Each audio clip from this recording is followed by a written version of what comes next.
భారత జట్టు ఎప్పుడెప్పుడు ఓడిపోతుందా? ఎప్పుడెప్పుడు నోరు పారేసుకుందామని రెడీగా కూర్చునే ఆటగాళ్ళల్లో మొదటి ఆటగాళ్ళు వాళ్ళే ఆఖరి ఆటగాళ్ళని చెప్పాలంటే పాకిస్తాన్ వాళ్ళు. ఎందుకనంటే వాళ్ళకి తప్ప భారత జట్టుని అడ్డదిడ్డంగా విమర్శించే అవకాశం ఎవ్వరికీ లేదు. అయితే భారత జట్టు సూపర్ 8కి రాకముందే భారత జట్టు పైన చాలా తీవ్రమైన కామెంట్స్ చేశారు. భారత్ చేతిలో పాకిస్తాన్ ఓడిపోయింది అన్న మాటను కూడా మర్చిపోయి వాళ్ళేదో పెద్ద గొప్ప తోపు జట్టులాగా భారత జట్టుని ఎంతో ఎద్దేవా చేశారు.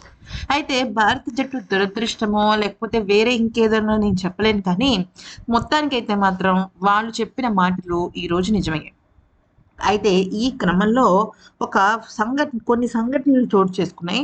చాలా పాపులర్ పాకిస్తాన్ జట్టు ఆటగాళ్ళు కన్నా ఈ మధ్యలో వస్తారు చూసారా కొంతమంది ఆటగాళ్ళు మధ్యలో పానకంలో పుడకలాగా వాళ్ళు ఎక్కువ వాగారనమాట.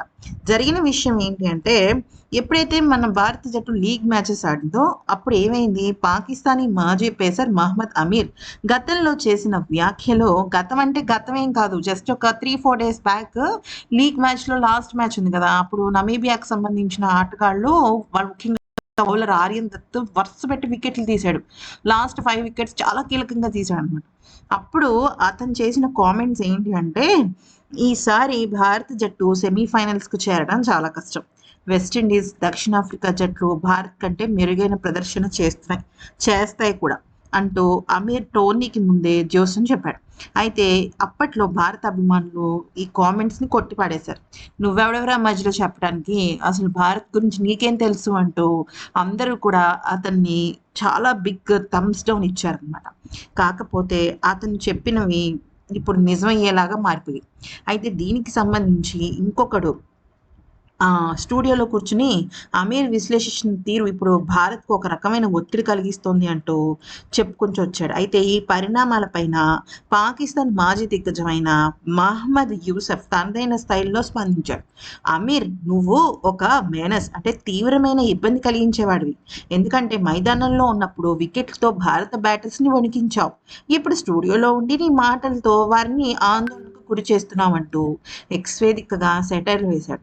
భారత్ ఇప్పటికే విమర్శల పాలవుతోందని వారిని కాస్త ప్రశాంతంగా ఊపిరి పీల్చుకోనివ్వు అంటూ చాలా దరిద్రంగా కామెంట్స్ చేశాడు.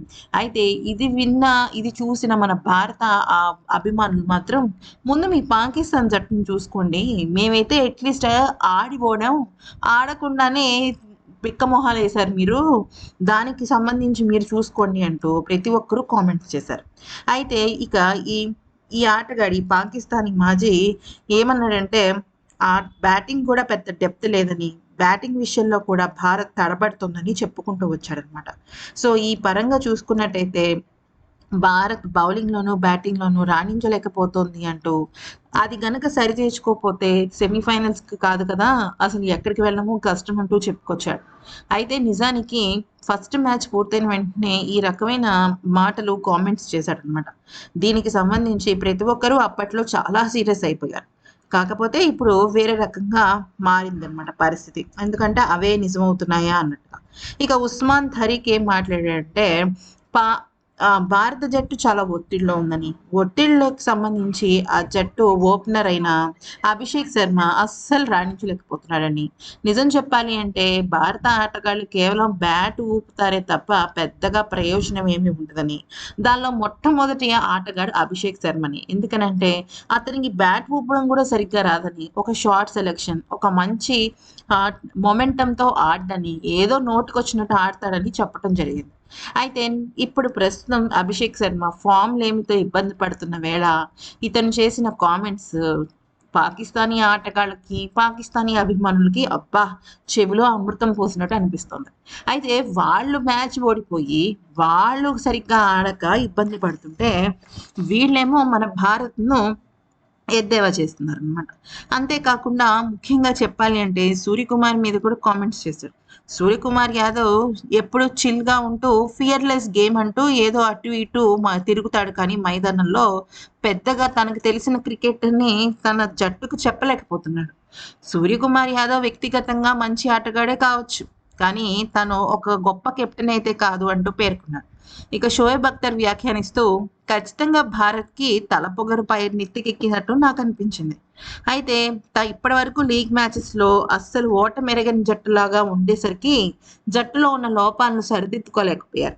లోపాలు సరిదిద్దుకోకపోతే ఎంత గొప్ప జట్టైనా కింద పడిపోవాల్సిందే.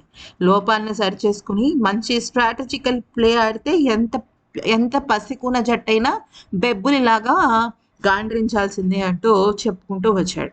ఇక షోయబ్ అఖ్తర్ చెప్పిన మాటల్ని కొంతమంది క్రికెట్ అభిమానులు కరెక్టే కావచ్చు అన్నారు.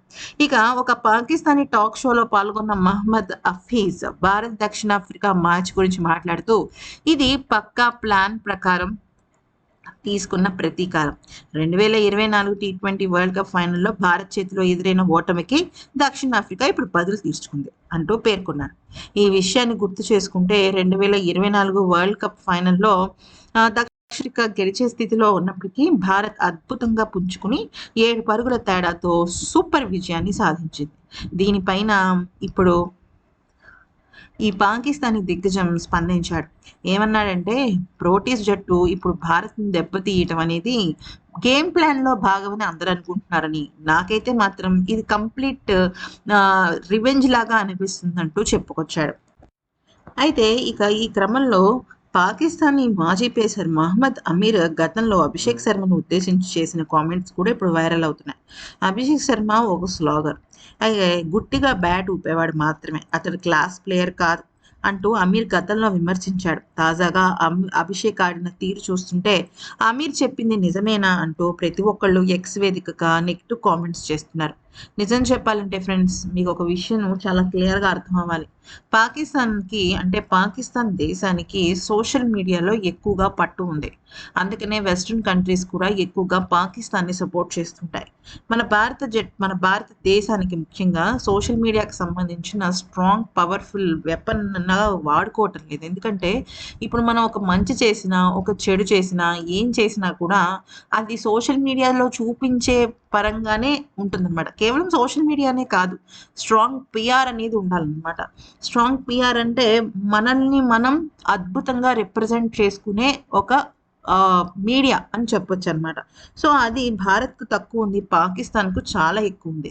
ఇప్పుడు మనం భారత్కి సంబంధించి కానీ పాకిస్తాన్కి సంబంధించి కానీ ఎక్కడైనా సోషల్ మీడియా మాధ్యమాలలో అక్కడ జరిగినట్టుగా ఫ్యాక్ట్గా చెప్పినా కూడా ప్రతి ఫారినర్స్ అంటే ముఖ్యంగా ఈ పాకిస్తాన్ వాళ్ళు కానీ పాకిస్తాన్ని సపోర్ట్ చేసే వివిధ దేశాల వాళ్ళు కానీ ఇక భారతదేశం మీద నిప్పులు జరిగిపోతుంటారు, ఏదో ఒక రకంగా మాటలు మాట్లాడుతూనే ఉంటారు అనమాట.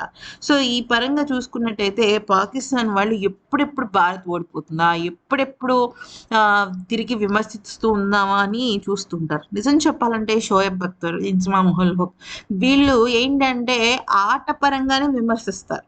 కానీ ఇప్పుడు నేను చెప్పిన కొన్ని పేర్లు వాళ్ళు చేసిన కామెంట్స్ నిజంగా మనసుకు చాలా ఎక్కువగా తాకుతాయని చెప్పొచ్చు. కరెక్టే, భారత్ పర్ఫార్మెన్స్ బాగోకపోవచ్చు, కాకపోతే మళ్ళీ అద్భుతంగా తిరిగి పుంజుకునే సత్తా భారత్కి అయితే ఉందని మనం గట్టిగా నమ్మాల్సిందే. సో అది ఫ్రెండ్స్, ఇప్పుడు మన భారత్ రాబోయే 2 మ్యాచెస్లో కూడా ఖచ్చితంగా రాణించి తీరాలి. ముఖ్యంగా అభిషేక్ శర్మ అలాగే తిలక్ అందరూ కూడా కనీసం 25, 28, 30 అలా పరుగులు చేసుకుంటూ వెళ్ళిపోవాలి. చేసింగ్ అవ్వనివ్వండి, స్టార్టింగ్ అవ్వనివ్వండి, ఏదైనా అవ్వనివ్వండి. చేసింగ్ కన్నా ముందు బ్యాటింగ్ చేస్తే బెటర్ ఏమో, కానీ టాస్ గెలిచే విషయంలో కూడా భారత్ జట్టుని ఆ దరిద్రం వెంటాడుతూనే ఉంటుంది. చాలాసార్లు భారత్ జట్టు టాస్ విషయంలోనే ఓడిపోతుంది. మరి అది ఎందుకు ఓడిపోతుందో తెలియదు. రోహిత్ శర్మ విషయంలో అదే, కోహ్లీ విషయంలో అదే, మళ్ళీ మధ్యలో సూర్య విషయం అంతే, మధ్యలో హార్దిక్ పాండ్యా అప్పుడప్పుడు గెలిచేవాడేమో టాస్, కానీ పరిస్థితి అయితే ఇది. ఈ వీడియో కనుక నచ్చిందంటే లైక్ చేయండి ఫ్రెండ్స్. అలాగే మీ క్రికెట్ అభిమానులకి కానీ క్రికెట్ ఫ్రెండ్స్కి కానీ షేర్ చేయండి.